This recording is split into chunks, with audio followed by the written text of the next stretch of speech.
Shalom, Bapak Ibu. Selamat datang di program Portal. Kali ini kita sudah memasuki episode yang ke-6, Pak, Ibu. Jadi kalau saudara sudah siap untuk belajar bersama, mari saya undang saudara untuk buka dengan saya dalam Amsal pasal 13 ayat yang ke-20, Pak, Ibu.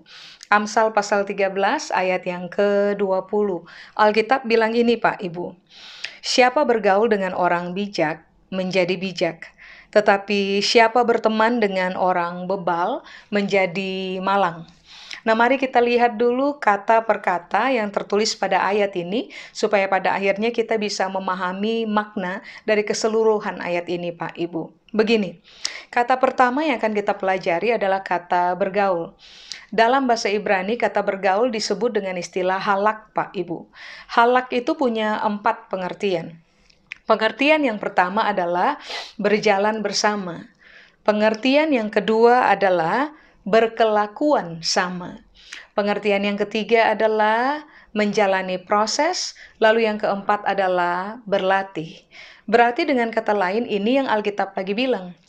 Siapa saja berjalan dengan orang bijak atau siapa saja berkelakuan sama seperti orang bijak, siapa saja yang berani menjalani proses dalam kehidupan, lalu siapa saja yang berani berlatih dalam kehidupan, maka yang terjadi adalah mereka akan berubah menjadi orang yang bijaksana, Pak Ibu. Nah, mari kita lihat dulu apa kata bijak punya arti. Kata bijak punya arti kalau dalam bahasa Ibrani disebut dengan istilah hakam, Pak Ibu. Nah, hakam itu artinya adalah begini. Bijaksana dalam pikiran, bijaksana dalam kata-kata, bijaksana dalam kelakuan. Nah, ulang. Kalau Alkitab bilang siapa bergaul dengan orang bijak, berarti kan Alkitab lagi bilang begini, siapa saja berjalan dengan orang-orang yang bijaksana dalam pikiran, bijaksana dalam kata-kata, bijaksana dalam tindakan, maka mereka akan menjadi bijak. Saran saya kepada Bapak dan Ibu begini, bukalah mata, temukan orang-orang yang bijak dalam kehidupan saudara dan juga saya.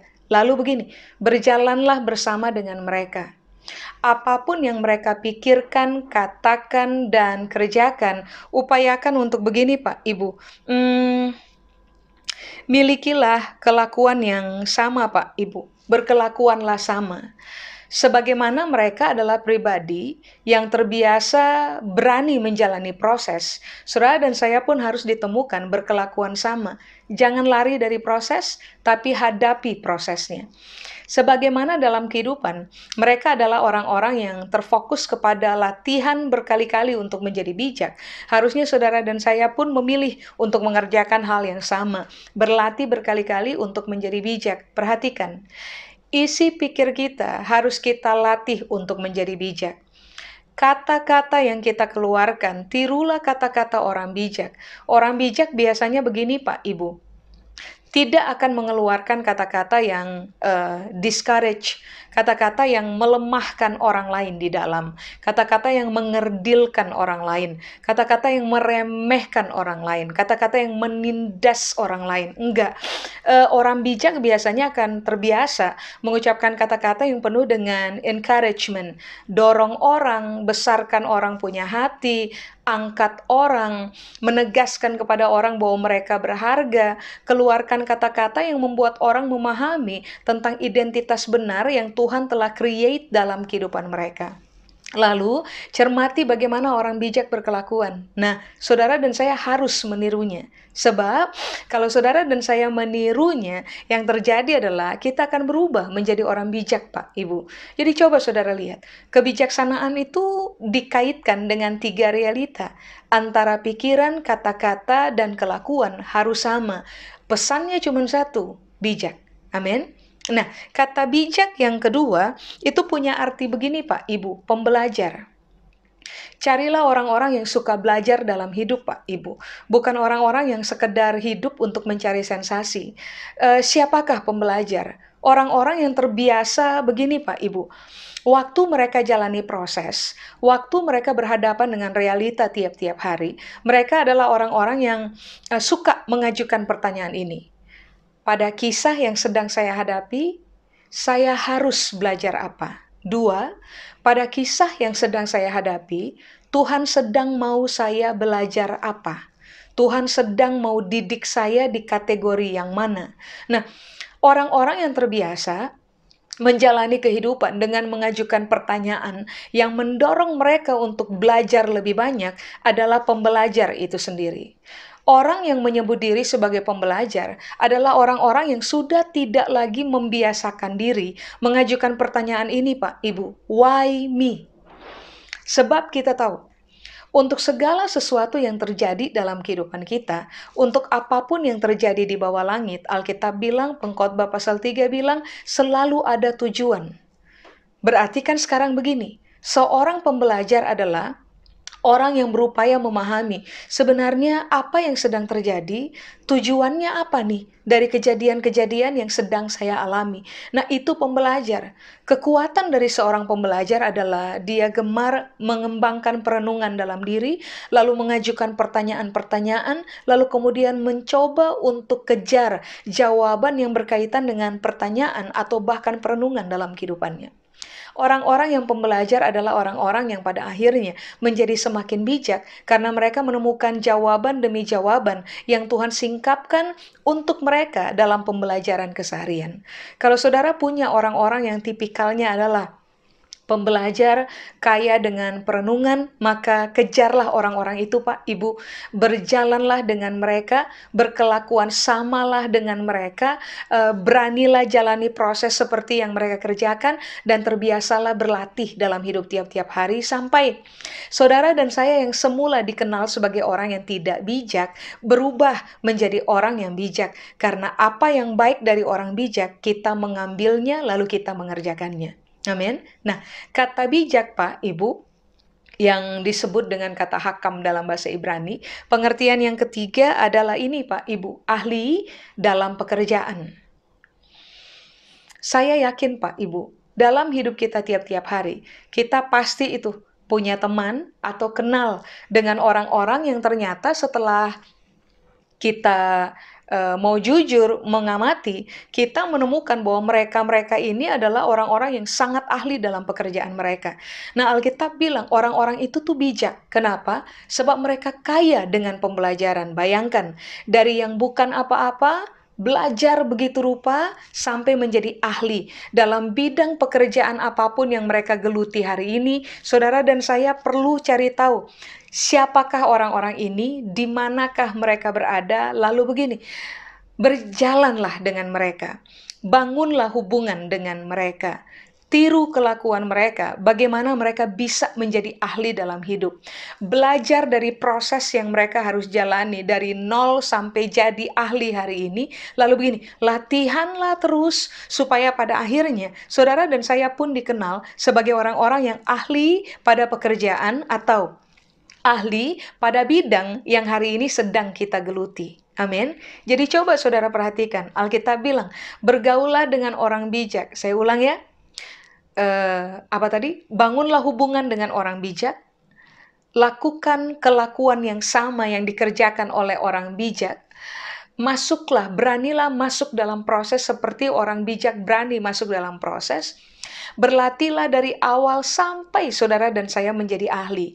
Sebab kalau itu menjadi fokus yang kita kembangkan dalam keseharian, percayalah Pak Ibu, saudara dan saya akan dikenal sebagai orang bijak berikutnya. Amin. Ingat, orang bijak adalah mereka yang bijaksana dalam isi pikir, kata-kata, dan kelakuan. Orang bijak adalah seorang pembelajar. Orang bijak adalah orang-orang yang ahli dalam pekerjaannya. Kejar orang-orang seperti itu, Pak, Ibu. Amin. Saya yakin semua dari kita mau bijaksana. Jadi mari, tetapkan sebuah prioritas dalam kehidupan. Salah satunya adalah prioritaskan untuk menjadi orang bijaksana. Amin. Nah, mari kita lihat. Pada Amsal pasal 13 ayat 20, Pak, Ibu. Di ayat 20, kalimat terakhir Alkitab bilang begini, tetapi siapa berteman dengan orang bebal menjadi malang. Siapakah orang bebal? Orang bebal, kata bebal, itu kalau dalam bahasa Ibrani disebut dengan istilah kesiel. Kesiel itu punya arti ini, Pak, Ibu. Orang bodoh yang angkuh. Bayangkan, sudah bodoh angkuh pula gitu. Itu orang bebal yang nggak bisa diajar gitu. Mereka menetap dalam kebodohan mereka dan angkuh, nggak terbuka untuk sebuah pembelajaran. Merasa diri paling benar, menutup diri terhadap teguran, tidak mau belajar apa-apa dari orang lain. Nah, ini yang Alkitab bilang, itu bebal tuh. Orang bodoh yang angkuh. Kata bebal punya pengertian yang kedua adalah ini Pak, Ibu. Orang yang kaya dengan kebodohan. Koleksi mereka adalah kebodohan itu sendiri Pak, Ibu. Kenapa? Karena yang tadi tuh angkuh, nggak mau belajar dari orang lain, merasa diri paling benar. Nah, itu bebal namanya. Nah, ini yang Alkitab bilang, jangan berteman dengan orang-orang model begitu Pak, Ibu. Kata berteman, bahasa Ibrani bilang ra'a. Ra'a tuh artinya begini, jangan mau dipimpin atau jangan mau digembalakan oleh orang-orang bodoh yang angkuh, orang-orang yang tidak mau memperkaya pengetahuan dengan cara bergaul dengan orang bijak, tetapi orang yang menambah kebodohan dalam diri mereka sehingga mereka menjadi sangat kaya dengan kebodohan. Jangan pernah mau dipimpin atau digembalakan oleh orang-orang tipikal ini, Pak, Ibu. Kedua, kata berteman di situ artinya adalah ra'a tuh artinya adalah begini, bersekongkol atau bersetuju. Jadi Alkitab bilang, jangan pernah mau menjadi orang yang bersetuju dengan cara berpikir, kata-kata, dan kelakuan dari orang bodoh yang angkuh.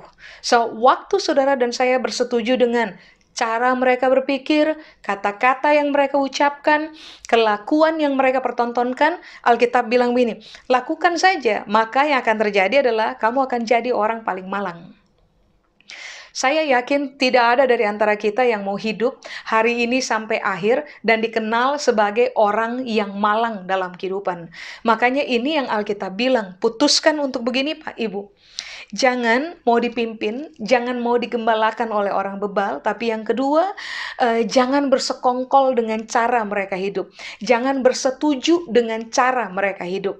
Kalau ada orang yang dengan siapa kita bersetuju tentang bagaimana cara mereka berpikir, kata-kata mereka, dan kelakuan mereka, maka tadi Alkitab sudah bilang, tirulah orang bijak. Supaya pada akhirnya, seumur hidup, kita akan mengalami penambahan kebijaksanaan dari satu bijaksana kepada penambahan bijaksana berikutnya. Lalu, kemalangan akan menyingkir dari kita. Sebab orang bebal pasti malang. Orang bodoh pasti malang. Orang angkuh pasti malang. Tetapi orang bijak, mereka akan melihat kehidupan dan pada akhirnya dapat menjadi berkat bagi banyak orang. Amin. Saya selesai, Bapak Ibu. Mari saya undang kita untuk sama-sama berdoa. Tuhan, kami berdoa biarlah firman ini termeterai dalam pemahaman kami, dalam perenungan kami. Seumur hidup kiranya kami menjadi orang yang mengejar orang-orang bijaksana supaya pada akhirnya kami menjadi bijaksana seperti yang Alkitab ajar buat kami. Seumur hidup biarlah kami mengalami perpindahan dari satu kebijaksanaan kepada kebijaksanaan berikutnya supaya pada akhirnya Tuhan bisa memakai kami untuk menjadi teladan bagi orang yang lain supaya orang yang lain pun menjadi bijaksana karena bergaul dengan kami yang telah berubah menjadi bijaksana. Terima kasih ya Tuhan, berkat-Mu menyertai kami turun-temurun, kepada Tuhan seluruh kemuliaan, di dalam nama Yesus kami berdoa, amin. Kalau Bapak Ibu mau menerima notifikasi dari pengajaran berikutnya, jangan lupa subscribe Bapak Ibu, lalu bagikan kepada sebanyak mungkin orang. Kita akan sama-sama belajar firman, belajar untuk hidupi firman dalam keseharian sampai cara hidup kita teruji dalam kualitas. Terima kasih, Tuhan Yesus memberkati.